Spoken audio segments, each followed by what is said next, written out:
Tere teile kõigile! Tere tulemast kuulama Tuleva laivi!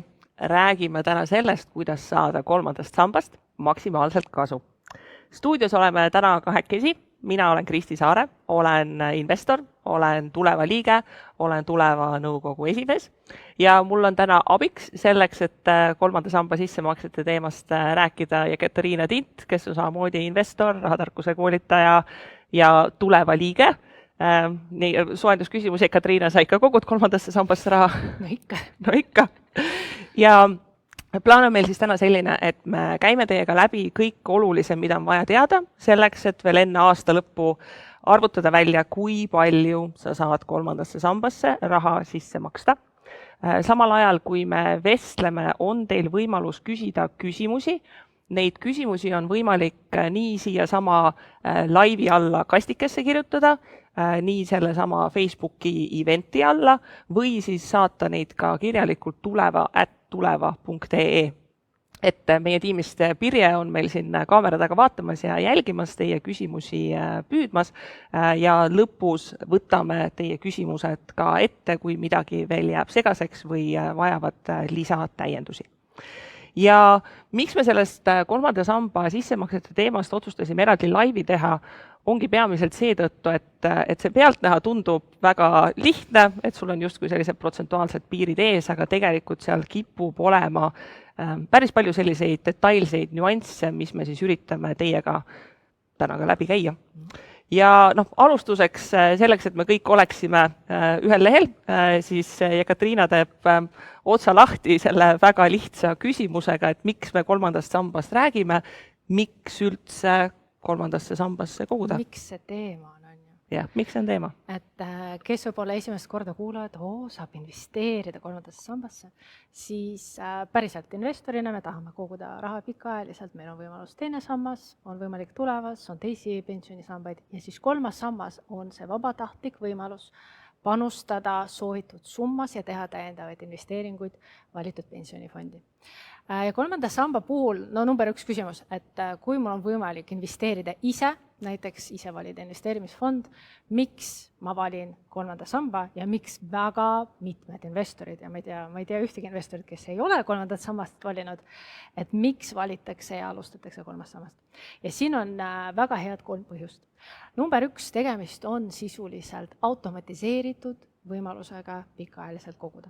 Et sisuliselt me saame investeerimist seadistada püsikorraldusega ja peale esmast fondide valikut sul ei ole vaja mitte midagi teha, kui igakuiselt näiteks püsikorraldusega raha pannakse kolmanda samba fondi.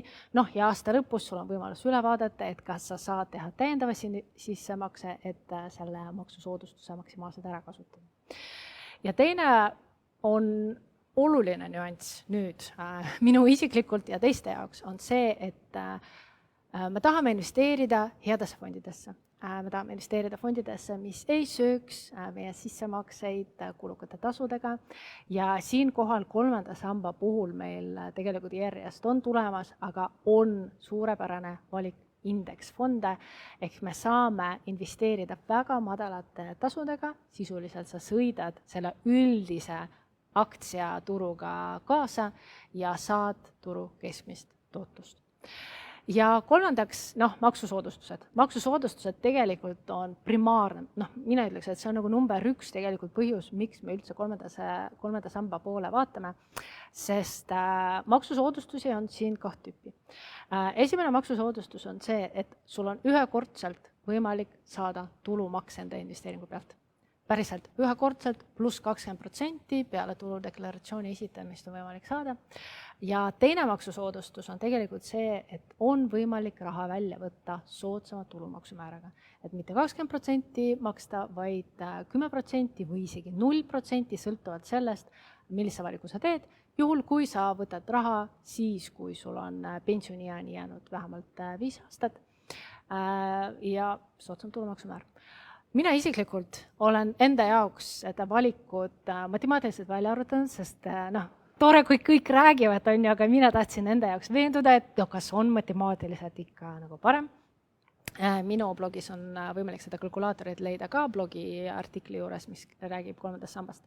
Aga matemaatiliselt kui me kasutame neid maksusoodustusi, ehk number 1, kui ma saan tulumaksu tagasi ja kui number 2, ma võtan raha välja kas või juba 10% tulumaksuga või 0% tulumaks annab veel parema soodustuse, aga juba 10% tulumaksuga, et need 2 soodustust käsikäes annavad mulle kui investorile oluliselt parema tootluse, kui ma võtan alternatiiviks, et mul on võimalik investeerida samasugustesse fondidesse, aga näiteks osta neid ise läbi maakleri või kasutada muu automaatset investeerimislahendust.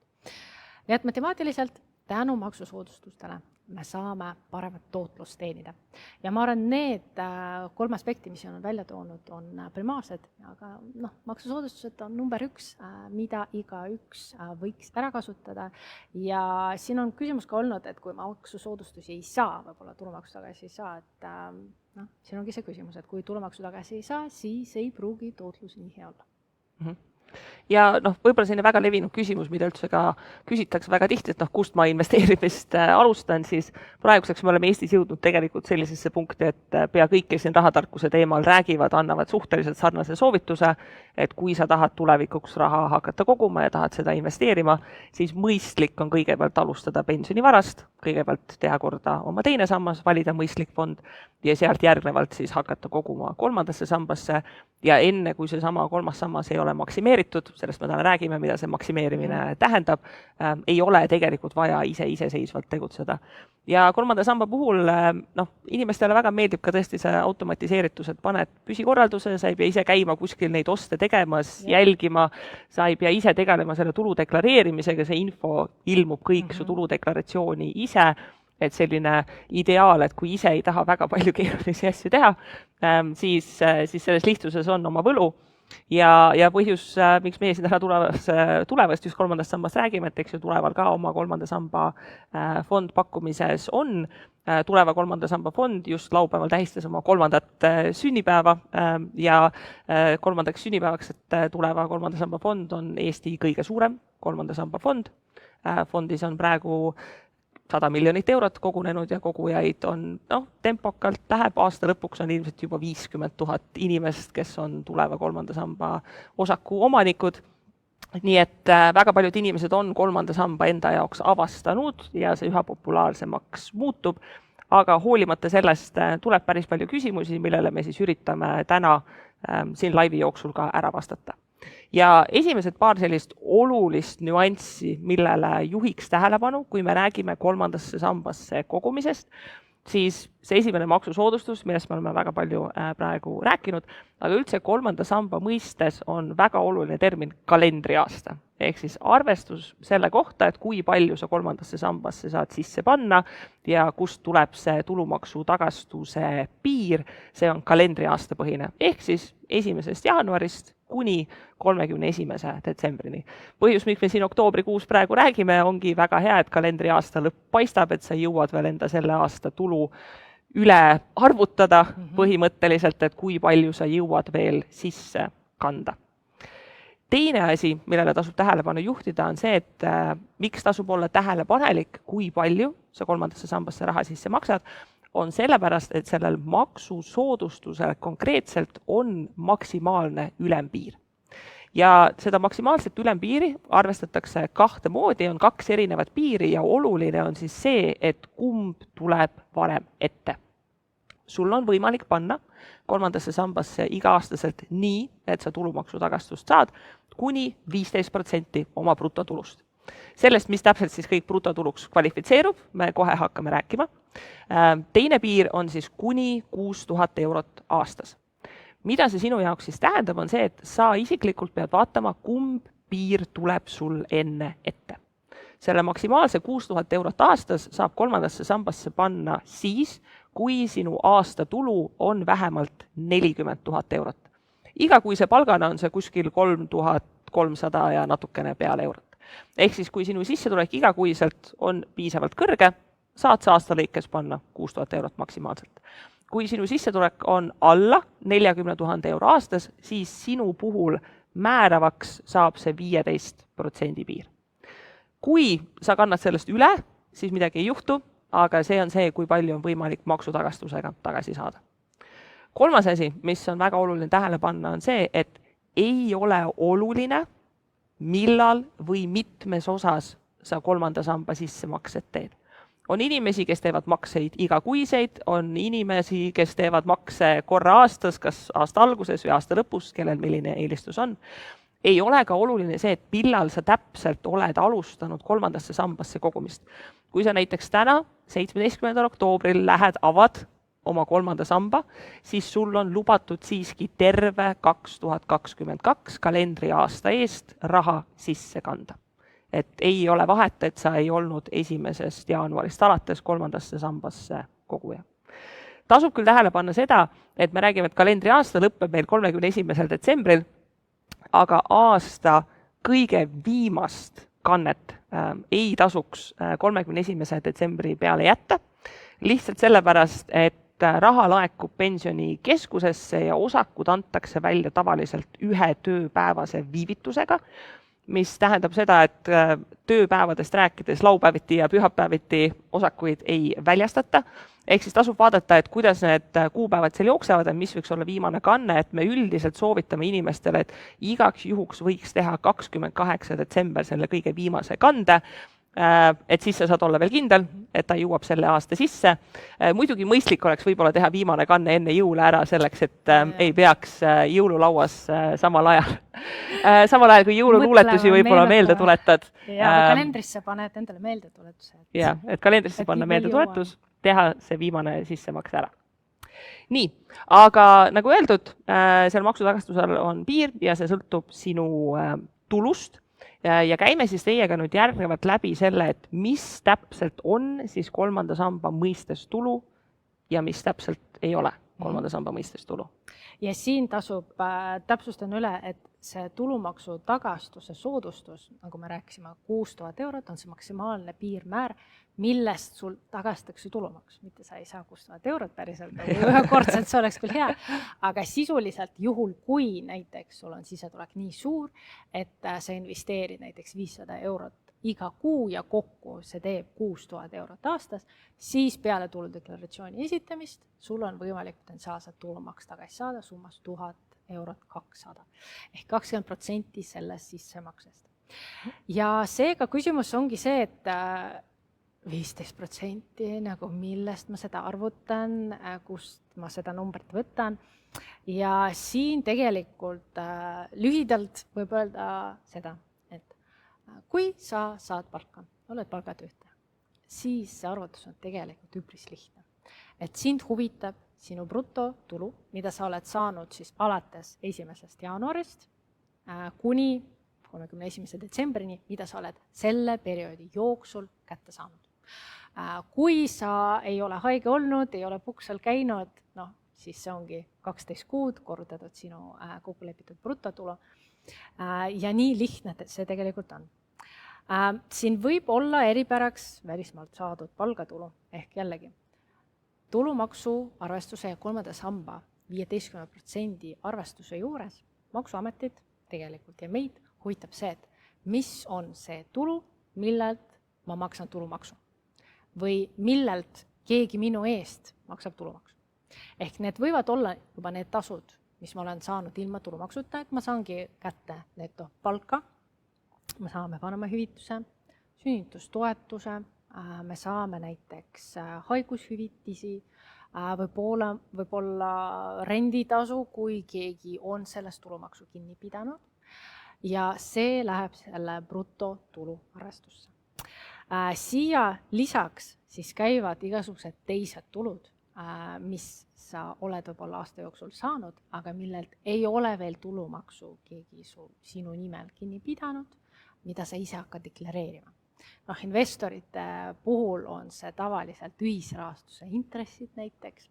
Siia kusjuures võivad kuuluda ka pangahoiu intressid, kui sa investeerimiskontot ei kasuta. Jällegi renditulu, kui sa deklareerid seda aasta kohta ja renditulu ja üürituluga, nimetatud üürituluga on see nüanss, et on võimalik 20% maha arvata kulude tarbeks. Ja sisuliselt kõik maksed, mida sa saad, millelt on kinni peetud tulumaks. Igasugused pensionid, stipendiumid, honoraarid, mille pealt sul tulumaksukohustus tekib. Samamoodi vara võõrandamise. see tegelikult tekitab tulumaksukohustuse. Me ei räägi siin isiklikust varast, sellelt ei ole meil kohustus deklareerida, et ma siin, ma ei tea, minu vanad riided müüsin, on ju. Aga näiteks, kui sa oled müünud teise korteri, ja siis sa pead seda deklareerima, jällegi see kuulub tulumaksustamise alla ja see tekitab sinu jaoks selle brutotulu ehk tulu, mille pealt Eestis tulumaks tasutakse ja siis jällegi me võime seda arvestada sinna 15% hulka. Jah. Ja võib-olla hetkene üle rõhutada, et palk inimestel mõnikord tekib küsimus, et aga ma saan mitmest kohast tulu, et kuidas siis sellega käib, et ma ei saa ju palka, et ma teen võib-olla mingi töövõtulepinguga, mingi lisaotsi või käsunduslepinguga, kas see läheb ka arvesse? Et sisuliselt jah, me räägime siin ükskõik töötasu, töövõtuleping, tööleping, käsundusleping, kui seda maksab äriisik, kes peab kinni tulumaksu või ma ei tea, kui sa ise deklareerid seda tasu, seal hulgas siia võivad kuuluda ka siuksed ühekordsed tasud, mida sa võib-olla ise hiljem deklareerid. Et ei ole see suhe oluline, vaid oluline on see, et kas see käib tulumaksuseaduse alusel nagu Eestis maksustamisele, kas sul tekib kohustus või kas sul on kohustus sellel tulult tulumaks maksta või mitte. Et see on see oluline nüanss, mida tulebki arvestada ja see ongi see erisus, et miks tegelikult tekib see küsimus, et mis see 15% on. Just me peame tähele panema, et me räägime tulust, mis on Eestis maksustatud. Ja teine asi, mis natukene kipub külvama segadust, on see, et inimesed tihti küsivad, võib-olla paljud on harjunud sellest, et vanema hüvitise puhul on see arvestuses sotsiaalmaks oluline ja seetõttu inimesed küsivadki, et näiteks see sama vanema hüvitis, see sünnitushüvitis, see on niinimetatud dekreediraha, et sealt sotsiaalmaksu ei maksta, et kuidas ta siis on tulu, et see kipub veidikene segadus ka tekitama, et kõik töötukindlustushüvitis, haigushüvitis, kõikide nende pealt tegelikult on tulumaks kinni peetud, need on tulumaksustatavad tulud, ehk siis nad lähevad täpselt samamoodi arvesse. Ja kuidas kipubki üldiselt keeruliseks minema, on see, et kui oled terve aasta olnud terve ja su palk aasta lõikes ei muutu, on arvutus väga lihtne.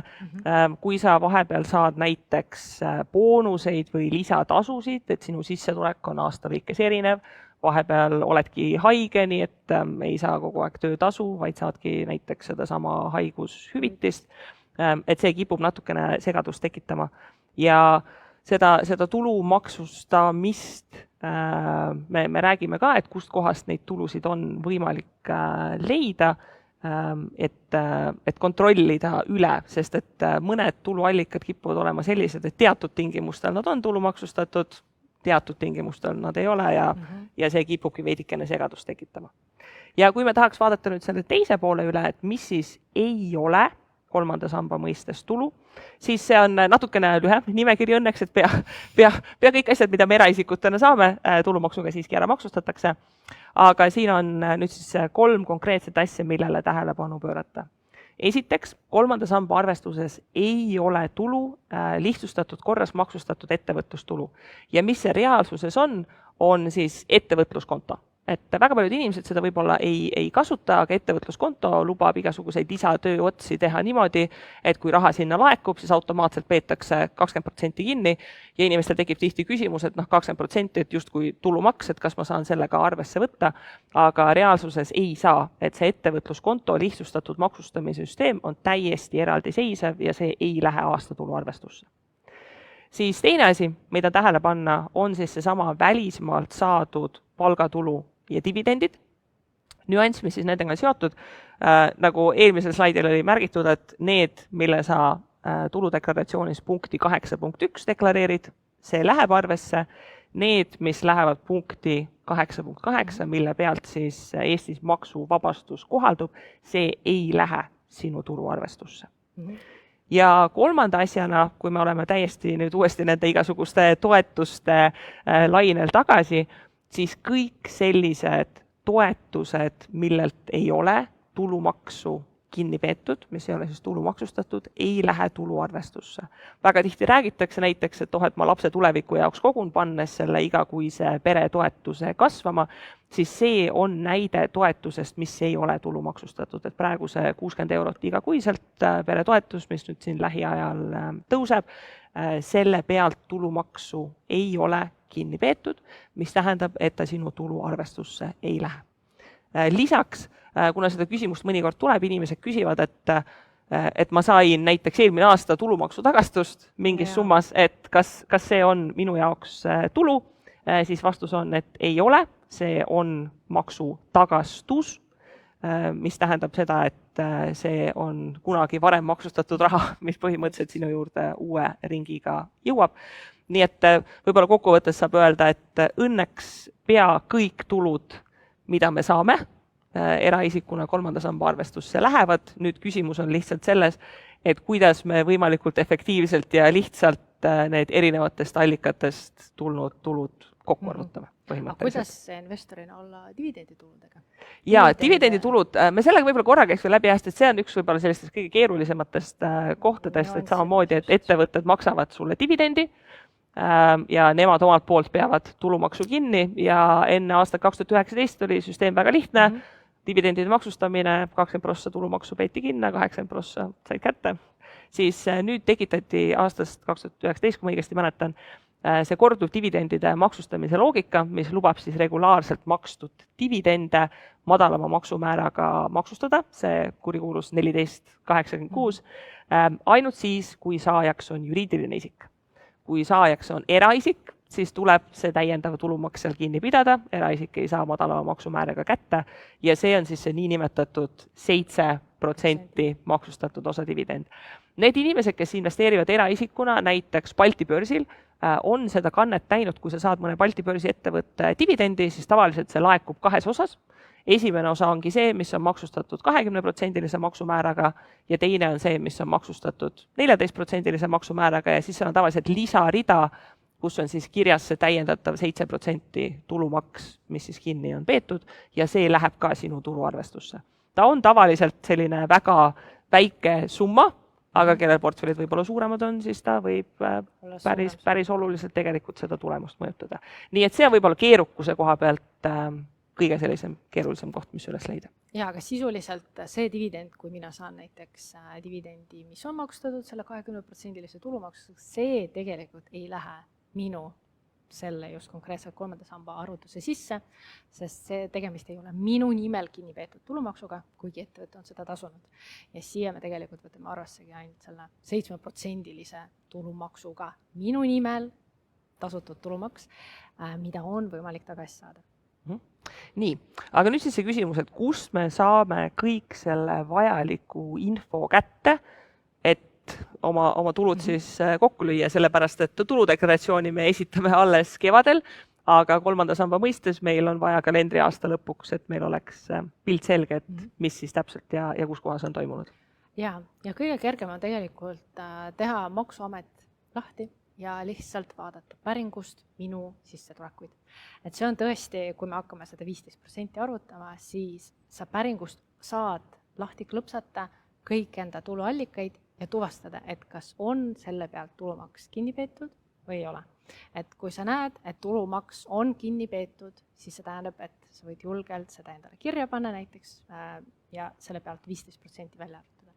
Kui sa näed, et on midagi puudu, no näiteks need samad peretoetused, sa lihtsalt ei pruugi seal midagi leida, siis see tähendab seda, et tulumaksu ei ole kinni peetud ja see tulu ei lähe arvesse. Ja kindlasti lisaks sellele päringule ongi kaks osa. Üks on see, mida sa võid aasta jooksul vaadata, ehk see tulu, millest on juba tulumaks makstud, Maksuameti alt, väga kergelt leiad.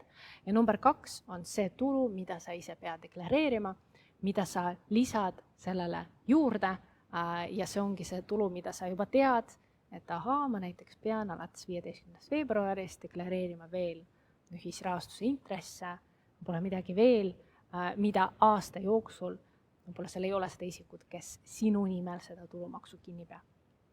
Ja seega 2 allikad arvutuse jaoks siin inimesed küsivad, et kas me peangi Exceli tabeleid ette võtma. See kõik sõltub sellest, kui palju sul tuluallikaid on. Et kui päriselt sul on neid mitmeid, on olemas veel dividend, sa saad veel mitmeid tulusid, üüritulu, kui sa oled aktiivne investor, siis kahjuks paratamatult see tähendab seda, et sa võtad Exceli või paberi või midagi muud, et enda jaoks seda arvutust võimalikult täpseks teha. Ja siin jällegi on välja toodud, et kassapõhine, et arvestus on kassapõhine. Siin on konkreetne näide, et no ma tean, detsembri palk laekub mul jaanuarist, et kas ma pean seda juurde liitma või ei pea. Ja siinkohal see detsembri näide ongi see klassikaline. Kassapõhine tähendab seda, et loeb, millal see tulu sinu kontole laekus. Ehk siis, kui sinu detsembrikuu palk makstakse sulle välja 30. detsembril, siis see on selle aasta tulu.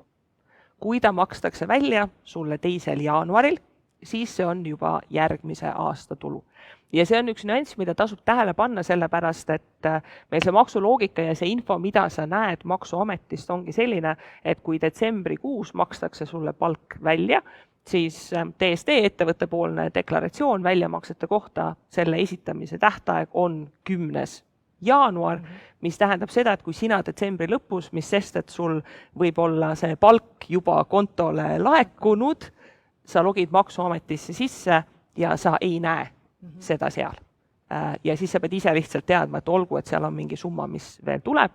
Ja siis sa tead vastupidiselt, eks ju, et eelmise aasta see viimane palk, eks ju, jäi eelmisesse aastasse, mis sest, et see TSD seda justkui kuvab. Et see kipub natukene tekitama segadust sellistes olukordades, kui su palk näiteks aasta lõpus on muutunud või aasta keskel, või päris tihti, mida ettevõtted teevad, on see, et nad maksavad välja mingisuguseid jõuluboonuseid. Et aasta lõpu boonused heade tulemuste eest ja detsembri palgale lisaks, mõned ettevõtted maksavad reaalselt 13. palga sisuliselt välja, eks, et aasta lõpus viimane boonus või lihtsalt mingid tulemustasud või asjad, siis sellega on see probleem, et sa ei saa seda infot maksuametist vaatamas käia. Sul kas ettevõte on sulle saatnud näiteks sellise mingi palgalipiku, mida üldiselt enamik ettevõtteid siiski saadavad, või saad paluda juhtumisi, kui sul tõesti seda palgalipikut ei ole tulnud, et ettevõtte raamatupidaja ütleks sulle võib-olla selle brutonumbri välja, kui see sul mingil muul kujul ei ole tulnud. Aga kui sa netonumbrit tead, siis tegelikult saad võtta kas või kalkulaator.ee ette ja palgakalkulaator.ee on võimalik nagu ettevõte ja ise tagurpidi siis välja arvutada. Sa pead küll arvestama sellega, et kui palju peetakse või arvestatakse maksuvaba tulu selle väljamaksmisel, et seda nüanssi sa pead teadma, aga see on tavaliselt selline nüanss, mida sa ise oled raamatupidajale või ettevõtte esindajale nagu öelnud, kui palju sa maksuvaba tulu soovid, et sinu palgast peetakse kinni. Et selle detsembri palgaga on, ma arvan, selline üks ainus nüanssi erisus, et juhul, kui sa oled tõesti detsembris, näiteks 10. detsembril saanud selle viimase palga ja nüüd sulle öeldakse, et jah, me maksame näiteks 30. detsembril või 28. detsembril, hurraa, jõulupreemia ja see uudis tuleb hilja, siis sul ongi võimalik nendel viimastel päevadel tegelikult tänu sellele täiendavale väljamaksele ehk tänu sinu suurenenud tulule teha täiendav sissemakse ka 3. sambasse, et lihtsalt jällegi maksimaalselt võimalikku tulumaksusoodustust saada ehk selle maksimaalselt võimalikku mahaarvestust. Aga veidikene rehkendamist. Ühesõnaga pöidlad pihku, et kõik saaksid aasta lõpus boonust, et saaksid väikse lisasissemakse teha. Ja on põhjust nagu varasemalt küsida, et kas see aasta tuleb ka boonust, jah. Aga vahepeal me oleme selle laiviga siin umbes poole peale jõudnud, et tervitused kõikidele, kes on siin vahepeal ühinenud meile, et ma rõhutaksin selle üle, et meile saab ka küsimusi saata, ma näen, et küsimused on juba otsast hakanud tulema, et me lõpus võtame need ette. Ja me siin esimeses pooles siis koos Jekateriinaga käisime läbi, et kuidas see 3. sambasse kogumine käib, miks ta on niivõrd populaarne toode ja millised on need tuluallikad, mida võetakse arvesse ja mida ei võeta arvesse ja kust kohast selle info võiksid siis leida. Ja nüüd laivi teises pooles me käime läbi mingi rea selliseid erijuhtumeid, millega enamik inimesi elu jooksul puutuvad tegelikult kokku, et kas ja mida sellistes situatsioonides tähele panna. Ja me koondasime nad kokku selliste hüüumärgiga, et mis on need olukorrad, mille puhul sa peaksid olema eriti tähelepanelik ja ma ei tea, võtame kordamööda. Ja see eriti tähelepanelik tähendab seda, et kui Kristi mainis, et meil on nagu 2 piirangut, on ju, et meil selleks, et me saaks tulumaksu tagasi, me investeerime kuni 15% enda Eestis maksustatud tulust, maksimaalselt 6000 eurot. Tegelikult see on niisugune, ma ütleks, esimene piirmäär, millest me lähtume, et kui sa tahad päriselt tulumaksu saada, siis me arutame seda 15% või kui sissetulek on tõesti nii suur, 6000 eurot, 500 eurot iga kuu võid rahulikult investeerida. Nüüd teine piirang tuleb tegelikult sellest, et igal inimesel on juba mingid maksusoodustused olemas. Ja ma arvan, kolmanda samba puhul ja selle tulumaksusoodustuse puhul tasub rõhuda, et riik ei maksa sulle niisama tulumaksu tagasi selle eest, et vau, väga tore, et sa investeerid, vaid tegemist on maksusoodustusega, mis lubab varasemalt makstud tulumaksu tagasi saada. See tähendab seda, et sul peab olema piisavas summas tasutud seda tulumaksu, mida riik lihtsalt lubab sul maha arvestada ja tagasi saada. Ehk sisuliselt, kui me tuludeklaratsiooni lahti teeme, meil on 2 osa tuludeklaratsioonis. Number 1, tulu, mille pealt 20% või 7% arvestatakse. Brutotulu deklareerime. Number 2, maksusoodustused. Ja kõik need punktid, millest me räägime, tegelikult taanduvad sellele, et kui meie sissetulekud ja maksustatud tulud on võib-olla väiksemad kui kõik need maksusoodustused, mis meil on, siis riigil ei pruugi olla lihtsalt seda tulumaksu, mida sulle veel tagastada. Ja siin tulumaksusoodustuste puhul number 1 on siin välja toodud, sinu tulu aasta lõikes ei ole stabiilne tulemustasud. Ja, et siin tasubki tähele panna, et siiski inimesed vahetavad näiteks töökohti keset aastat ja võib ühtegi kui teistpidi olla, et liigud suurema palgaga tööle või näiteks liigud väiksema koormusega tööle, lähed vahepeal õppima, kõik muud asjad, mis toimuvad. Ja tavaliselt, mis inimestel siin natukene tekitabki segadust, on see, et me räägime hästi tihti, et et see 15% brutotulust, kõige lihtsam on, et arvuta igakuiselt välja. Aga probleem on selles, et kui sa näiteks pool aastat töötad ja pool aastat ei tööta, siis igakuiselt 15% välja arvutamine annab sulle tegelikult vale tulemuse, sellepärast et aasta lõikes võib-olla see tulu kokku ei olegi niivõrd suur.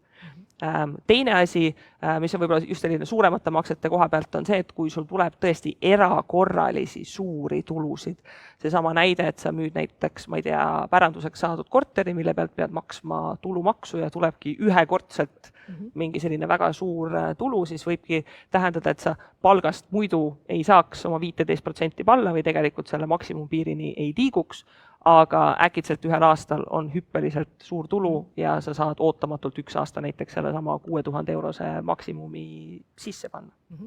Ehk sisuliselt me saame rääkida number 1, et kui palju ma aasta jooksul investeerin selleks, et ma ei maksaks võib-olla liiga üle, sest ma lihtsalt tulumaksu ei pruugi tagasi saada.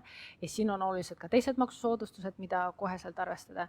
Ja number 2 ongi see, et kui ma aasta lõpus võtan uuesti selle arvutuse või isegi aasta jooksul, et kui seal on toimunud mingi oluline muutus, mille tõttu äkki mul on võimalik rohkem investeerida, kui ma olen täiendava tulu saanud, siis see on see moment, kui sa oled tulu saanud, mida sa võib-olla ei oodanud, siis jällegi see on võimalus seda 3. samba sissemakse piirmäära ümber arvutada ja täiendava sissemakset teha. Tavaliselt tehaksegi seda aasta lõpus, sest kõige kergem, aga see aasta on see asjaolude kokkulangevus, et päris hea aeg investeerimiseks ka. Et number 1 on see, et kuidas sa arvestad seda 15%. Mis inimesed siin tavaliselt teevad tegelikult on see, et aasta jooksul investeeritakse veidikene vähem kui 15%, sest kui näiteks sa jääd haigeks, see tulu või lähed puhkusele või mingil muul tingimustel, see tulu võib veidikene nagu kõikuda, et mitte nagu üle selle määra, 15% määra nagu investeerida. Ja praktikas siis tehaksegi niimoodi, et aasta jooksul võib-olla veidikene vähem kui 15% ja aasta lõpus nagu arvutatakse välja, et päriselt ära maksimeerida selle võimaluse. Ja number 2 ongi see koht, mille puhul tuleb väga tähelepanelik olla, et kas mul on piisavalt tulu, mille pealt tulumaks tagasi saada. Et mul on siin nagu inimesed kirjutanud ka, et näiteks kui ma olen kodus lapsega ja võib-olla olen mingid hüvitisi saanud aasta alguses, peale seda ei ole saanud, et kuidas see käib. Ja siin, mida tuleb arvestada, ongi see, et meil on tulud, meil on maksusoodustused. Meil on alati olemas see maksusoodustus 6000 eurot aastas kokku. See rakendub siis, kui sinu tulu on vähem kui 14 14 400 eurot aastas kokku. See tähendab seda, et see 15 eurot iga kuu on niikuinii maksuvaba. Et selle pealt, kui ma ainult teenin 500 eurot iga kuu ja rohkem mul sissetulekuid ei ole, siis minu sissetulek tervikuna on niikuinii maksuvaba. Siis ma kahjuks ei saa kolmandasse sambasse investeerida ja tulumaksu tagasi saada. Ja see keerukus ongi see, et kui sa näiteks oledki lapsehoolduspuhkusel ja saad vanema hüvitist ja saadki aasta esimesed 3 kuud ja saadki 3 kuud järjest 2000 eurot, 2000 eurot, 2000 eurot ja justkui vaatad, et ahah, et 2000 eurot selle pealt arvutan 15%, et võiksin justkui sissemakseid teha, aga kui sa pärast seda koheselt tööle ei naase ja ülejäänud 9 kuud oledki näiteks kodus ja elad säästudest, siis kokkuvõttes sinu aastatulu on 6000 eurot ja see on niikuinii maksuvaba. Mis sest, et vanema hüvitise väljamaksete tulumaks on kinni peetud, sellepärast et ta summana on nii suur, aga selle tulumaksu saaksid sa niikuinii tegelikult tagasi. Just. Ja siin ma arvan, ongi oluline rõhuda, et me tahame aastat vaadata. Et selles mõttes, kui te näiteks aasta alguses hakkate arvutama, et kui palju ma see aasta näiteks investeerin kolmandasse sambasse, siis palun mõelge veidikene ette, et vältida selliseid olukordi, et näiteks selgubki, et tulu väheneb ja siis see piirmäär on vaja muuta. Ja teine nüanss ongi see, et meil lisaks maksuvaba tulule on tegelikult ka teisi maksuvabasid tulusid. Meil tegelikult on võimalik maha arvata kuni 1200 eurot igasugustest annetustest ja koolituskuludest, mis jällegi, kui meil on maksuvaba juba näiteks 6000 pluss 1200, lisaks meil on olemas laste pealt maksuvabastused alates teisest lapsest ja alates 3. lapsest edasi on lausa 3048 eurot. Et siis need maksusoodustused, ma niikuinii arvan neid maksustavast tulust. Ja isegi kui ma 3. sambasse investeerin, küsimus on see, et kas minul on suurem see maksustatav summa, et seal on seda tulumaksu tagastada. Sest näiteks, konkreetne näide, kõige lihtsam, ongi see, et kui minu sissetulek on 7000 eurot, aga 6000 eurot on niikuinii maksuvaba ja lisaks näiteks mul on 3 last, ehk ma saan tegelikult väga suures... Pea 5000 lisaks laste pealt maksuvaba tulu. See tähendab seda, et pea 11 000 eurot on seal niikuinii maksuvaba ja seega, isegi kui ma investeerin 3. sambasse, kahjuks riigil lihtsalt ei ole seda tulumaksu tasutud, sest niikuinii sinu tulu niikuinii läheb kogu vabastus alla. Nii et 2 nüanssi. Number 1 on see, et aasta jooksul vaata, et kui tulu on ebastabiilne, et kuidas sa neid sissemakseid teed niimoodi, et aasta peale kokku 15% piirmäära mahud. Ja number 2 ongi see, mõelda ja vaadata aasta peale kokku, kas minu tulu on piisavalt suur, et need maksusoodustused, teised maksusoodustused ei söö selle ära, et ma saan veel täiendavalt siis maksusoodustusi kasutada ja 3. samba sissemakseid teha. Ja kõige tavalisem see küsimus tulebki inimestel, et kellel ongi 3 või enamat lastest, et sealt tuleb lihtsalt niivõrd suur lisa maksuvabastus ja täpselt need samad vanemapuhkuselt välja tulevad lapsevanemad või ma ei tea, näiteks tihti ka tudengid, kes ütlevad, et ma lõpetasin siin juunikuus või juulikuus ülikooli ja läksin septembrist näiteks oma esimesele töökohale, et kas ma üldse saan midagi panna, siis võibki vastus olla, et võib-olla ei saagi. Ja nüüd see küsimus siis ongi, et kui see väga keeruline on, et mille peale ma peaksin mõtlema ja üks asi, mida siis tahaks kõigepealt rõhutada, et kui sa maksad 3. sambasse sisse rohkem kui see maksuvaba piir, siis ei juhtu mitte midagi. On selles mõttes täiesti okei. Ei pea paanikast mitte kuskile jooksma. Ei pea hakkama seda raha välja võtma sealt sambast uuesti. Ei ole midagi. Lihtsalt see arvutus, et kui palju sa seda tulumaksu tagastust saad, sõltub sellest, et paljule sul õigus oli, rohkem lihtsalt ei saa. Aga kõik see raha, mis sa oled 3. sambasse sisse kandnud, ikkagi läheb sinna fondi ja kasvab ja selle idee pealt mõeldes, et kuna me teame, et tulevikus 3. sambast saab madalama maksumääraga raha kätte, et kui sa eelpensioni aasta hakkad võtma, siis on maksumäär 10% või kui sa kannatad ja hakkad fondipensionit välja võtma, siis saab tegelikult 0% maksumääraga kätte. Et selles suhtes ei ole põhjust paanikaks ja mõnikord ma näen, et inimesed üritavad tõesti selle täiesti viimase euroni välja arvutada et noh, kui sa paned seal paarikümne euroga mööda, see ei ole nii suur vahe. Ja, et selles mõttes, kui te saate naudingut Exceli täitmisest ja sentide lugemisest, siis loomulikult on võimalik seda väga täpselt nagu ajada, aga meid pigem huvitab seda, et meil summa summarum, et me ei eksiks seal tuhandetega, eks ju. No või sadade või tuhandete eurode kaupa. Sest no kui me vaatame pikaajaliselt, no isegi kui ma olen veidikene rohkem investeerinud see aasta, kui ma järgmine aasta investeerin ja saan tulumaksu tagasi, niikuinii tänu nendele maksusoodustustele, see boonus, mida mu tootlus saab sellest investeeringust, ma niikuinii saan seda kätte, et ma usun, et ühe aasta sees nagu liiginvesteering ei söö selle nagu lisatootluse ära. Ja teine asi, mida siin rõhutada, on see, et kes tõesti tahavad väga detailselt arvutada ja põhjus, miks ma kutsusin ka just Jekateriina nende sissemaksete teemal rääkima, on see, et Jekateriina on tegelikult ise ehitanud ka selle päris detailse tööriista üles, et räägi natukene sellest ka. Et selles mõttes, kui keegi ei taha oma Excelit ehitada või kardab eksida või tahab väga päriselt nagu üle käia rida-realt, et mis need tulu on ja kas ma saan selle pealt selle maksusoodustuse või mitte, siis minu kodulehel moneysmarter.me.eu tasuta tööriistade all, kõige all leiab selle 3. samba maksimaalse investeeringu kalkulaatori. Ja sisuliselt, mis ma tegin, ongi see, et ma võtsin tuludeklaratsiooni lahti ja kogu see tuludeklaratsiooni loogika minu parima teadmise kohaselt õigesti on seal kajastatud, mis tähendab seda, et ma saangi rida-realt vaadata näiteks, kas mul on palka või käsunduslepingu muid sissetulekuid, sest seal on näiteks sellest osast brutotulust näiteks me maksame ka pensionikindlustust ja selle pealt ei maksta tulumaksu, et selles mõttes seal on nagu väiksed nüansid, millega arvestada, et on võimalik võtta seda Excelit lahti ja rida-realt jällegi käia üle, nagu sa oleks esitamas selle tuludeklaratsiooni veebruari keskpaigast ja enda jaoks kõik brutosummad kirja panna.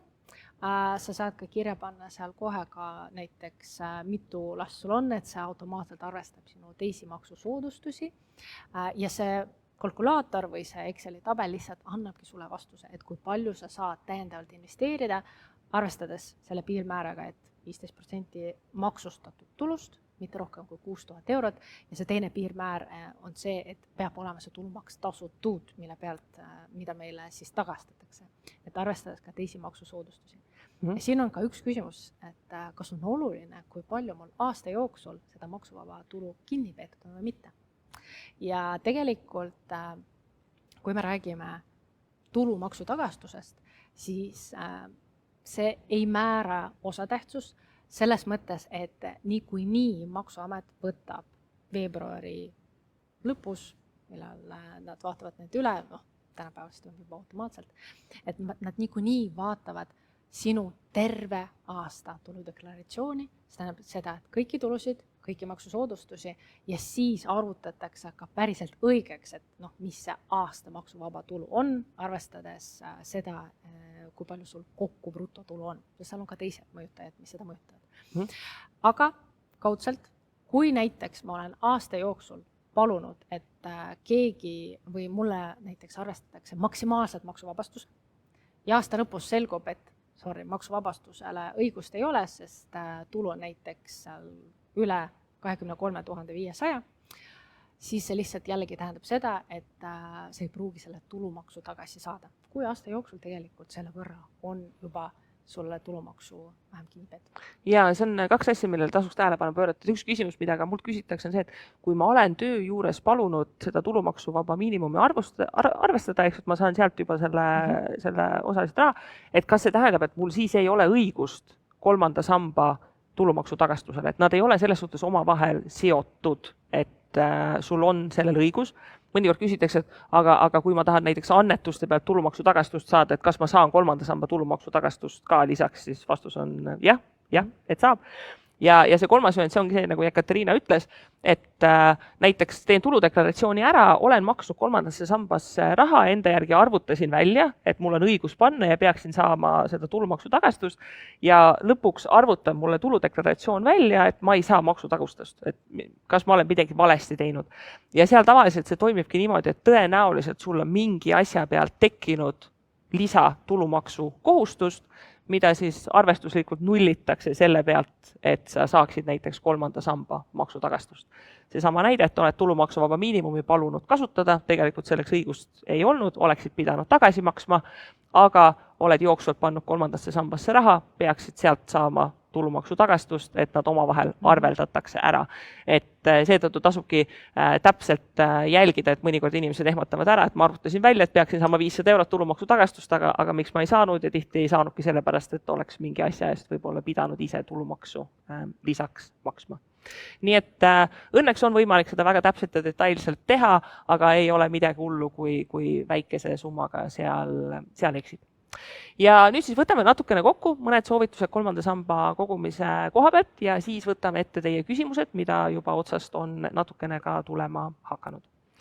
Ja kui me võtame kokku põhjus, miks 3. sambasse koguda, et lõpetame sealt, kus alustasime, et tegemist on kõige lihtsama ja võimsama investeerimisinstrumendiga, mis tavainimesele tegelikult kättesaadav on. Seesama automatiseeritus, lihtsus, see, et sa saad valida laiapõhjalise indeksfondi, see, et seal on see tulumaksu tagastuse komponent ja ka see, et sa ei pea ise mingisugust lisatööd tegema, et kas neid eraldi oste käima tegemas või sa ei pea ise tuludeklaratsiooni seda kirjutama, vaid kõik 3. sambaga seonduv sissemakse info läheb automaatselt tuludeklaratsiooni, et sa lihtsalt vaatad üle, et kas ta on seal olemas. Ja tähendavalt ka soodne, et selles mõttes meil puuduvad näiteks tehingutasud ostu tegemise võrreldes mõne teise lahendusega, kus me peame ainuüksi selle sissemakse tegemise eest näiteks tehingutasu maksta. Ja. Siis teiseks, püsikorraldus. Miks oleks mõistlik teha püsikorraldus?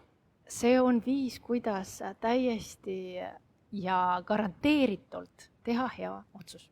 Ja mul on näiteks üks püsikorraldus tehtud ka iganädalane püsikorraldus võib olla igakuine, iganädalane, ma ei tea, kvartaalne, aga see on võimalus lihtsalt märkamatult teha neid ülekandeid ja mina ise, mulle väga meeldib kuidagi need iganädalased püsikorraldused, sest eriti kui nad on väiksed, siis sa ei pruugi seda nõndanimetatud puuduvat raha lihtsalt ära märgata ja see loob sinu jaoks automatiseeritult hea finantsharjumuse, et sa säästad automaatselt, sa ei pea mõtlema ja see otsus on sinu eest juba ära tehtud.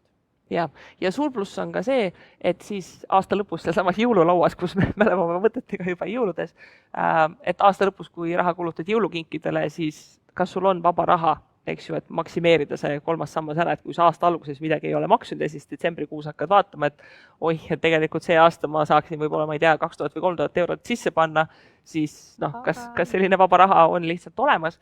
Et isegi kui see sissetulek on ebastabiilne, siis selline kõige tavalisem lahendus, mida ma ka näen, on see, et sõlmitakse püsikorraldus mingi summa peale ära, et võib-olla mitte päris 15%, vaid mingi 5%, 7%, mingi selline fikseeritud summa, mis igakuiselt jookseb ja siis ma ei tea, kas näiteks millegi suvel ja millegi aasta lõpus vaadatakse üle, et kas ma saan sinna midagi juurde panna, et kui teise poolaasta tulud hakkavad ka juba selguma. Ja mis tasub ka selle aasta lõpu viimase sissemakse käis tähele panna, mida me ka rõhutasime, et selleks, et see jõuaks õigeaegselt kohale, tasuks ta teha paar päeva siiski enne aasta lõppu ära, et üldiselt 28. detsember, kui sa selle ära teed, siis need osakud jõuavad veel selle aasta sees sinu kontole laekuda ja on selles suhtes korras. Ja võib-olla viimane soovitus sinna 3. sambasse raha kogumisel, et üha rohkem tööandjaid on hakanud siinkohal vastu tulema sellele, et nad pakuvad võimalust, et äkki sa soovid kohe oma palgast lasta tööandjal teha selle kande 3. sambasse. Näiteks Tuleva on üks nendest ettevõtetest, kus töölepingu juures on lisaks sellele tulumaksuvaba miinimumi arvestusele ka lisarida, et kui palju oma palgast sa soovid, et kohe automaatselt 3. sambasse kantakse. Ja tihti küsitakse, et mis siis selles vahe on, et kui ma ise kannan või kannab tööandja. Ja see vahe on selles, et kui sa ise kannad, siis sa kannad eraisikuna see raha, mis sa oled netos, eks ju, pärast kõiki makse kätte saanud, teed selle kande ära ja siis ootad, et sa saaksid kevadel maksutagastuse. kui sa palud tööandjal teha otse sinu palgast makse, ütlegi tööandjale, et näiteks palun 10% minu brutopalgast kandke koheselt kolmandasse sambasse ära, siis tööandjal on võimalik see kanne teha niimoodi, et ta tulumaksu koheselt ei peagi kinni, mis tähendab seda, et sa seda maksutagastust eraldi ootama ei pea. Et raha ajaväärtuse mõttes saad sa ise otseselt netos kohe rohkem raha kätte kasutamiseks ja raha läheb kohe sambasse tööle, ilma et sa peaksid siis aasta aega seda tulumaksu tagastust ootama. Nii et üha rohkem tööandjaid seda pakuvad, et tasub uurida, kas ka sinu tööandja pakub seda ja see on selline lisakiht automatiseeritus, et selle asemel, et sa ise peaksid minema püsikorraldust sõlmima, läheb see kohe koos palgalaekumisega, nii et psühholoogiliselt, et sa ei näegi seda raha, et ta on koheselt ära makstud, sulle lihtsalt laekub, eks ju, palk ja sa tead, et see on sinu jaoks väga lihtsalt tehtud. Aga tuleb rõhuda, et tegemist on mitte kohustusega, vaid see võimalus on valikuline, et kui tööandja, mitte kõik ei pruugi tahta seda teha, sest see võib teatud lisaarvutusvajadus tekitada raamatupidaja jaoks, aga tasub küsida, sest see on lihtsalt jällegi veelgi kergem võimalus, kuidas sinu tasu enne veel tulumaksuga maksustamist koheselt töösse panna. Ja tõesti lisaks püsikorralduse sõlmimisega, see garanteerib sulle selle võitu, et raha koguneb pikaajaliselt ja sa ei pea nagu aasta lõpus päriselt muretsema, et kas mul on seda lisaraha täiendavaks sissemakseks, et maksimumi kasumit ära võtta. Nii, aga sellega me praegu tõmbaksime natukene pausi ja võtame nüüd teie küsimused ka ette, mis siin jooksvalt on tulnud, et siin on natukene nüansse, väga head küsimused on juba tulnud ja kes veel neid kiirete näppude vooruga jõuab trükkida, siis jõuame teie küsimused ka vahele võtta. Ja alustame sellest, et esimene küsimus on tulnud kolmanda samba kohta ja kolmanda samba puhul paljud inimesed on kokku puutunud sellise asjaga nagu kolmanda samba kindlustustoode. Võib-olla meie vanused ei ole, aga meie vanematele tihti seda kolmanda samba kindlustustoodet on pakutud ja selle kohta on mitu erinevat küsimust tavaliselt. Esimene küsimus on see, et kui ma maksan kolmanda samba kindlustustootesse raha, kas mul võib siis tavaline kolmas sammas ka olla? Võib. Kas seal on mingisuguseid piiranguid? Kuidas see arvestus käib, palju ma kuhu võin panna? Jällegi arvestus, kui me tahame seda maksusoodustust saada, arvestus on tegelikult nende pealne, et sa pead jällegi välja arvutama, kui palju sa saad kolmandasse sambasse kokku panustama. Ehk nende kahe peale kokku. Et ei ole niimoodi, et 15, vaid kahjuks ei ole, vaid kokku saad panna 15%. Ja teine asi, mida tasub tähele panna, kuna selle pensionikindlustusega tihti küsitakse ka, et pensionikindlustuses olevat kolmanda samba raha on võimalik tõsta tavalisse kolmanda samba fondi ümber. Et tihti inimesed arvavad, kui ma võtan välja, kas ma pean maksma tulumaksu, mis toimub, aga need kolmanda samba kindlustustooted on selle sama kolmanda samba sellises süsteemis sees. Ehk siis sa võid kindlustustootest kanda raha tavalisse kolmandasse sambasse ja seda ei loeta kolmanda samba sissemakseks, sest et sa oled selle raha sinna juba eelnevalt sisse maksnud. Et see on tegelikult nagu hea nüanss, et kui keegi nagu avastab näiteks, et ta tahab seda vahetust teha, et sa ei pea raha välja võtma, tulumaksu selle pealt tasuma, vaid on võimalik jätta seda raha kolmanda samba süsteemi sisse ja tulumaksuvabalt lihtsalt liigutada sisuliselt teise fondi. Ja ka see sama küsimus, et mitmes kohas kogumine, kui teise samba puhul kehtib see, et sul saab olla valikuavaldus aktiivne ühte fondi, et raha laekub ainult ühte teise samba fondi, siis kolmanda samba puhul see valikuavaldus, kuhu raha laekub, saab olla suunatud ka mitmesse fondi. Keegi ei takista, kui tahad ühe fondi asemel kahte koguda, et seal ei ole selles suhtes piirangut, lihtsalt see sama 15% piir maksutagastuse koha pealt tuleb seal ette. No nagu deklaratsioonis ikka, sul on ainult üks rida. Kolmanda samba sissemakseid, et ei ole oluline, mitu fondi seal tegelikult taga on, vaid me vaatame summaarselt. Siis järgmine küsimus on tulnud, kas kolmanda samba mõistes on tulu ka pärandus?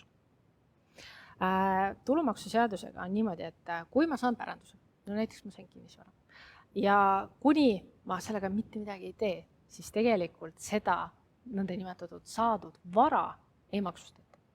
Aga kui ma selle pärandusega midagi ette võtan, ja midagi ette võtan, ma mõtlen, et kui ma seda pärandust maha müün selleks, et saada raha ja päriselt nagu rahaga midagi ette teha, siis sisuliselt mul tekib see maksustatav tulu, sest kui tegemist ei ole minu eluasemega, kus ma olen elanud püsiva tegevuskohana, püsiva elukohana, siis tulumaksuvabastust kinnisvara müügi pealt ei ole ja siis see jällegi moodustab seda Eestis maksustatud tulu, mille pealt jällegi see 15%, mis läheb selle 15% arvestuse sisse.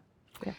Nii et pärandus selle kättesaamise hetkel ei ole see tulu, mille pealt me 15% arvutame, aga kui sa päranduse maha müüd ja kui sa oled kohustatud selle pealt tulumaksu tasuda, siis see läheb arvestuse sisse.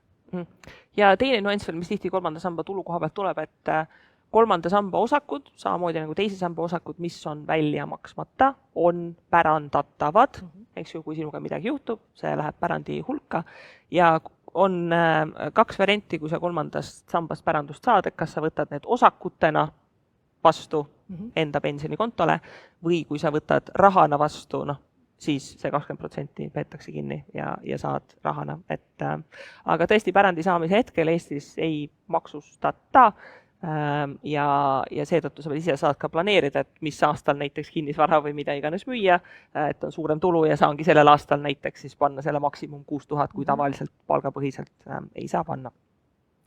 Siis järgmine küsimus on see, et kui ma tahan tööandjale öelda, et palun palgapäeval kanna mingi summa kolmandasse sambasse, et mis ma siis talle ütlema pean?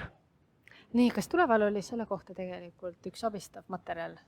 Ja selle me saame isegi üles otsida ja linkida, aga põhimõtteliselt mida sul on vaja on see, et esiteks sa ütledki tööandjale, kui palju sa tahad kanda.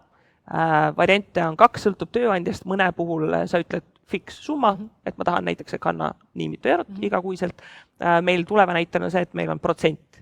Ja miks see protsent tavaliselt kipub parem olema, sellepärast, et kui palk tõuseb, siis automaatselt, eks ju, ka sissemakse suureneb sellepärast, et sa oled selle protsendina fikseerinud. Ja see tähendab seda, et siis raamatupidaja peab olema sellest teadlik, et see makse kolmandasse sambasse läheb ja ta peab oskama siis arvutada seda, et milline see tulumaksukohustus on, kui osa makstakse lihtsalt tavalise palgana välja ja osa läheb kolmandasse sambasse.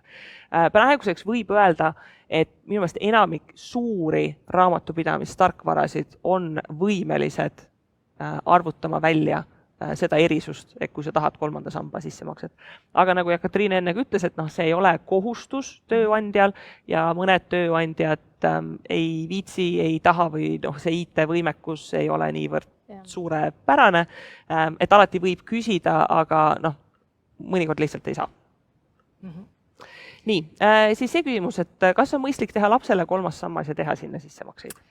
Hea küsimus, aga minu küsimus vastu, et jällegi, kas laps saab mingi maksustatavat tulu, mis on üle 6000 euro aastas, mille pealt ta oleks tulumaksu tasunud, et seda tulumaksu tagasi saada. Et jällegi, selle maksusoodustusega, mis on see, et sulle tagastatakse tulumaks tehtud sissemaksetelt, kehtib see loogika. Sul peab olema see tulu, mille pealt on tulumaks aasta jooksul tasutud sinu nimel või siis inimese nimel. Ja meil on niikuinii juba 6000 maksuvaba. Lapsel ta peaks ikkagi siis teenima üle 6000 euro, et tekitada seda võimalust, et seal saada täiendavat tulumaksu tagasi kolmanda samba sissemaksetelt.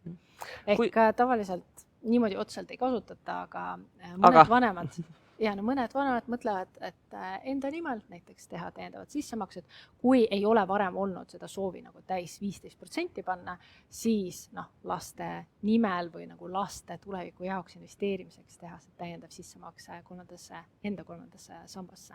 Aga jällegi, 15% maksimaalselt kuni 6000 eurot aastas. See on see piirmäär, mille pealt jällegi mida tuleb jälgida ja mille pealt on võimalik tulumaks tagasi saada. Ja, just laste jaoks kogumine, selle kohta me oleme ühe varasema tuleva laivi ka teinud, et meie soovitus on see, et esimene prioriteet peaks olema siiski lapse vanemate enda kolmandad sambad ära maksimeerida, kus siis tulevikus on võimalik raha välja võtta. Aga tean ka inimesi, kes koguvad lapse kolmandasse sambasse teades, et sealt seda tulumaksu tagastust ei saa aga lihtsalt kuna neil ei ole soovi võib-olla mingisuguseid teisi keerulisi investeerimistooteid teha, mis lapse nimel oleks ja mida peaks võib-olla tuludeklaratsioonis esitama ja kõike muud, siis mõned inimesed kannavad lihtsalt lapse kolmandasse sambasse, olles teadlikud, et seal ei ole seda maksutagastust, kasutades seda lihtsa indeksi investeerimistootena. Et tuleb lihtsalt teadlik olla, et see ei ole väga maksu optimaalne lahendus, mida kasutada. Siis palju küsimusi ongi tulnud selle kohta, et kui töötasu on igakuiselt erinev, et selle me käisime siin läbi, et sa mingisugust aasta keskmist ikkagi üldiselt tead, et isegi inimesed, kellel on mingisugune tulevustasu komponent, kipub olema baaspalk ja siis on mingi tulemustasu lisaks, et sa sellise baaspüsikorralduse mingi summa ulatuses saad ikkagi käima panna ja siis lihtsalt aasta lõpus vaadata lisaks. Võtta keskmise või isegi miinimumi pealt täiesti, et kui sa tead, et aasta lõpus sa teed uuesti selle arvutuse, näiteks võtta selle miinimum lähedane ja siis aasta lõpuks kindlasti arvutad uuesti üle, vaatad, palju sul aasta jooksul kokku need tasud on ja kui palju sa saad juurde panna. Ja selline küsimus, kas võin teha sissemakseid oma investeerimiskontolt? Ei, no kahjuks kolmanda samba süsteem investeerimiskonto alla ei lähe, et selles mõttes, kes investeerimiskontoga ei ole kokku puutunud, investeerimiskonto võimaldab meil investeerida maksu efektiivselt, see tähendab seda, et ma ei pea tulumaksu tasuma investeerimistulu pealt, näiteks investeerimistulu on siis, kui ma fondi osakut maha müün, senikaua, kuni ma seda kasumit päris investeerimiskontolt välja ei vii. Kolmanda samba süsteem ja kolmanda samba sissemakseid ei saa investeerimiskonto alt teha ja seda käsitletakse lihtsalt väljamaksena. Sest kolmanda samba kohta arvestus käib eraldi ja maksustamine on seadusega eraldi reguleeritud ja investeerimiskonto käib eraldi. Jah, et keegi sind ei takista, et kui sul on investeerimiskonto, mille kaudu sa muidu aktsiaid ostad ja seal on vaba raha ja vaatad seal, et olgu, et mul aasta lõpus on võimalik kanda ja teen kolmandast samba kande sealt investeerimiskontolt, siis see raha laekub kolmandasse sambasse, sellega on kõik okei, aga lihtsalt investeerimiskonto mõistes on tegemist lihtsalt täiesti tavalise investeerimiskontolt raha välja kandmisega, et ta tekitab sul lihtsalt sellist infomüra natukene, et lihtsalt selline tühi kanne, mis seal deklaratsioonis pead ära märkima, et on väljamakse, kui seda ise sinu eest ei märgita. Siis selline hea küsimus, kas on olemas ka miinimumsumma, mida kolmandasse sambasse kanda, et kas, kui ma liiga vähe kannan, et kas siis on mõttetu? No ma saan ka 1 euro iga päev, kas me investeerida on ja. Ja, et selle koha pealt seda, mõnikord küsitakse seda sellisest vaatrugelt, et kui ma ei pane seda maksimum 15%, et kas ma siis ei saagi tulumaksu tagasi. Et reaalselt, kui sa 1 euro kannad kolmandasse sambasse ja sul on õigus seda tulumaksu tagastust saada, siis saadki 20 senti tulumaksu tagastust. Ja, et selles mõttes miinimumsummat ei ole, et päriselt on võimalik ka 1 euro kaupa alustada investeerimist ja 1 euro üle kanda soovitud või valitud kolmanda samba pensionifondi. See läheb investeeringute hulka, hakkab kasvama. Lihtsalt nende väikeste summadega on see probleem, et nad jäävad väikseks. Aga sõltumata sellest, kui sul on õigus sellele maksuvabastusele, maksusoodustusele, 20 senti, siis 1 euro pealt on võimalik saada. Maksimaalselt jällegi jälgime, et neid eurosid võib siin kokku tulla palju. 15% saad investeerida, kuni 15% enda brutotulust, kuni 6000 eurot. Ja, et siiski päris paljudele inimestele kohe alguses, kui hakkad kolmandasse sambasse koguma, see 15% eesmärk on siiski suhteliselt ambitsioonikas, teades, et sul on vaja võib-olla enne seda meelerahufond kokku koguda ja niisama säästupuhvrit ehitada, siis minu soovitus tavaliselt inimestel ongi ka see, et pane mingi summa jooksma ja ka pangas sõlmitud püsikorraldust sa saad igal hetkel muuta ja seda summat suurendada vaikselt. Et kui alguses tundubki veidikene hirmutav ja ei ole kindel, kuidas need tulud ja kõik jookseb, panegi mingi 25 eurot või 50 eurot või 100 eurot püsikorraldus käima ja lihtsalt vaatad, et vaikselt see raha koguneb, harjutada oma investornärvi sellega, et kolmanda samba vara, näiteks Tuleva näitel, Tuleva kolmanda samba fond, on investeeritud maailma aktsiaturgudele, mis tähendab seda, et raha, mis sa fondi paigutad, liigub koos sellega, kuhu suunas liigub turg, kuna praegusel hetkel on siin suurusjärgus aasta aega turud langenud, siis kes on siin aasta aega kolmandasse sambasse kogunud, näevad seal ilusat punast numbrit, et selline enda investornärvi harjutamiseks selline regulaarne sisseostmine on strateegiliselt täiesti mõistlik. Muidugi, kui me räägime tuleviku pensionist, siis mida paremat elukvaliteeti ja mida kõrgemat sissetulekut me pensionieas tahame, seda suurem võiks olla see motivatsioon, et üritada selle 15%-ni jõuda ja mida varem sa sinna jõuad, seda rohkem on neid aastaid, et see raha jõuab kasvada. Ehk sisuliselt jah, võib alustada ka 1 eurost, aga sihtida päriselt näiteks, et ma alustan 5%-ga oma brutotulust ja siis üritada seda vaikselt viia selle 15% sisse. Ja tegelikult ma arvan, et järeldus siin on ka see, et iga summa loeb lõppude lõpuks. Isegi need väiksed summad, et kui sa arvad, et päriselt, no ma ei tea, 10 eurot kuus või 10 eurot nädalas on nagu väike summa, siis tegelikult kui me teeme seda regulaarselt, siis seal ikkagi koguneb mingi summa, mida sa saad esiteks, mis kasvab tänu investeerimisele. Ja number 2 ongi see, et kui me teeme seda järjepidevalt aastaid, mina olen siin välja arvutanud, kui me oleks saanud investeerida 60 aastat näiteks, 100 eurot kuus, 60 aastat, tegelikult miljon on võimalik kätte saada 8%-lise aasta tootlusega. Selline küsimus on ka siin natuke poliitilises valdkonda, et kas võib juhtuda, et 3. samba maksusoodustus kaob? Ja see selles suhtes hea küsimus, et meil viimasel ajal on tõesti teinud väga selliseid lennukaid muudatusi pensionisüsteemis. On võimalik, et ühel hetkel tulevikus see maksusoodustus kaob. Me keegi ei näe tulevikku ette, minu jaoks on ka pensioniga 30 pluss aasta pärast, selle aja jooksul jõuab väga palju poliitikuid ja väga palju muudatusi tulla, aga praegu on see maksusoodustus olemas. Ja investeerimise selline põhiidee on see, et me tegutseme praegu teadaoleva parima informatsiooni põhjal ja me praegu teame seda, et see hästi valitud 3. samba indeksfondid saad automatiseeritult ja maksusoodustusega investeerida on väga mõistlik valik. Ehk siis võimalik on, et see maksusoodustus kaob, aga ma isiklikult, lihtsalt täiesti isiklikult arvan, et see on pigem ebatõenäoline, sest et üha rohkem inimesi on hakanud mõistma seda, et enda tulevikuks on vaja tegelikult raha koguda, kas või siin tuleva 3. sambas pea 50 000 inimest ja see number muudkui tõuseb. Et ma ei usu, et poliitikud sinna suunda läheksid, et nad teeksid midagi sellist, mis motiveeriks inimesi vähem oma tulevikuks koguda. Et selle koha pealt võiks olla seis parem. Ja üks viimane küsimus on lõpusõnas, et kas võib kellegi teise 3. sambasse sissemakseid teha? Saab. Kuidas see deklaratsioonis kajastub? Ja, deklaratsioonis kajastub niimoodi, et kui mina näiteks Ekaterinale sünnipäevaks tahan maksta talle 3. sambasse raha, siis mina lihtsalt teen selle makse ära ja tema, kui siis tuludeklaratsiooni esitab, siis avastab, et mis siin toimub, et 3. sambas on rohkem raha, kui ma ise sisse kandsin ja kui tal on õigus sellele tulumaksu tagastusele, siis Ekaterina saab selle tulumaksu tagastuse. Nii et tean mõnda inimest, kelle sünnipäevasoov ongi see, et ei ole mitte vaja raha ümbrikus sünnipäeva lapsele tuua, vaid kandage lihtsalt 3. sambasse. Ehk sisuliselt me teeme ülekannet pensionikeskusesse ja siis ei ole oluline nagu kelle nimelt see või kelle kontolt see sissemakse tuleb, sest oluline on see, et kelle konto või kellele see konto kuulub, kelle pensionifondisse sissemakse tehakse, kelle pensionifondi osakuid soetatakse. Nii et ja üks veel hea võimalus, kuidas kingitused teha ka maksuefektiivselt. Jällegi mina küsiks võib-olla kingituse saaja käest, et kas sul on see maksuvabastus veel saada, et mitte sattuda sinna ämbrisse, et näiteks ei ole võimalik tulumaksu tagasi saada. Aga jällegi, nagu mainisime, ei juhtu mitte midagi ka sellest, et on veidikene rohkem investeeritud. Nii, ja et võtta siis natukene kokku meie see tänane live, et 3. sambast maksimaalset kasu saab siis, kui sa oskad täpselt välja arvutada, mis on sinu aasta brutotulu, millest selle 15% saad panna. Aga 3. sambast saab väga palju kasu ka siis, kui sa kas või selle 1 või 5 või 50 euroga vaikselt alustad selle raha kogumist. Me soovitaksime, et pigem regulaarselt panna püsikorraldus jooksma, aga täiesti mõistlik on ka aasta lõpus vaadata üle, millised selle aasta tulud on olnud.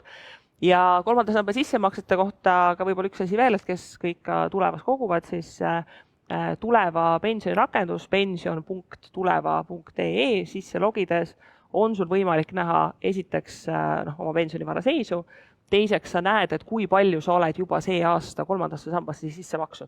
Et seda on võimalik näha ka siis, kui sa lähed pensionikeskusesse otsima seda päringutest, et palju sa see aasta oled sisse maksnud, kui sa ise juhtumisi pole kirja pannud, aga pension.tuleva.ee sisse logides ta kohe näitab sulle, et oled see aasta maksnud sisse nii mitu eurot, et saad võrrelda sellega palju veel maksta. ja kuna siin tuleva kolmanda samba fond sünnipäevaga tähistas, siis sünnipäevakingitus ka fondis kogujatele on see, et nüüdsest on siis võimalik ka pension.tuleva.ee nendel inimestel, kes on siis teinud oma kogumisvaliku, et valikuavaldus tuleva kolmanda samba pensionifondis raha koguda, on võimalik seda makset pensionisambasse ka otse veebirakendusest algatada, et ta suunab läbi panga seda tegema, aga et sa ei pea ise minema kuskile neid fondi rekvisiite otsima, et ta on natukene selline tüütu nende koodide ja asjade üles leidmine ja see püsikorralduste infos pankades surfamine, need pensionisektsioonid ei ole alati võib-olla kõige kasutajasõbralikumad, et nüüd on seda makset võimalik otse meie rakendusest teha. Nii et võtta siis kokku meie poolt palju edu teile kõikidel pensionivara kogumisel. Minu poolt suur aitäh Jekateriinale, kes tuli minuga täna siin stuudiosse, et me saime arutada nauditavate maksunüansside üle, et kuidas arvutada sissemakseid kokku. Seesama live jääb järelvaadatavaks, et kui te tahate mingit konkreetset kohta üle vaadata, on võimalik seda teha. Kui sul on mõni sõber, kes kolmandasse sambasse kogub ja on samamoodi segaduses, et kuidas täpselt see arvutamine käib, siis suurepärane võimalus talle see link saata, et kuule, et vaata üle, et Kristi ja Jekateriina siin selgitavad näidetega läbi. Ja kui sa tunned, et midagi jäi veel segaseks või ei jõudnud küsimust siin live ajal meile kirjutada, siis võid meil alati tuleva.ee kirjutada, et mis oled mures, oskame sind suunata, mine enda blogipostituse juurde või mõne maksuameti infomaterjali kohta, et kuidas täpselt see kogumisinfo käib.